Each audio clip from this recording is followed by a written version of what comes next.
Assessore, l'accusa che le viene mossa è che lei è un assessore che guarda troppo al centro e non solamente politico.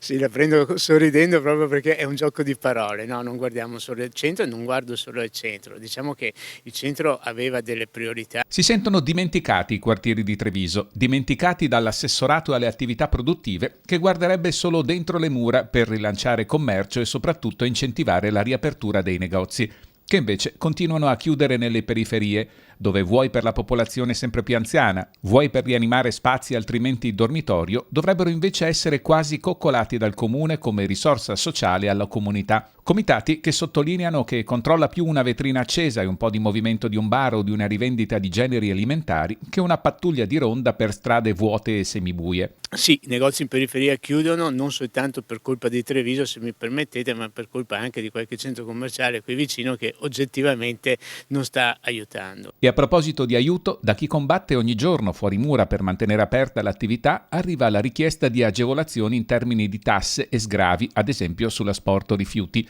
Assessore che su questo fronte non si sbilancia, confermando però che qualcosa a Casugana si sta muovendo anche al di là di Piazza dei Signori. Stiamo iniziando una operazione di verifica proprio sui quartieri, quindi sull'area all'esterno delle mura di quelli che possono essere gli spazi accessibili ad aree commerciali, che non saranno appunto dei grandi centri di distribuzione, ma saranno delle strutture di servizio proprio locale per i quartieri. Buon inizio, ma quello che manca è l'incentivo economico di Casugana che in centro ha finanziato la riapertura di diverse attività, ribattono da fuori. Così riusciamo a strappare all'assessore una promessa. È allo studio la possibilità di esportare anche al di fuori del centro urbano quell'iniziativa di bonus per chi ha piacere di riattivare o di iniziare una nuova attività commerciale proprio nei quartieri.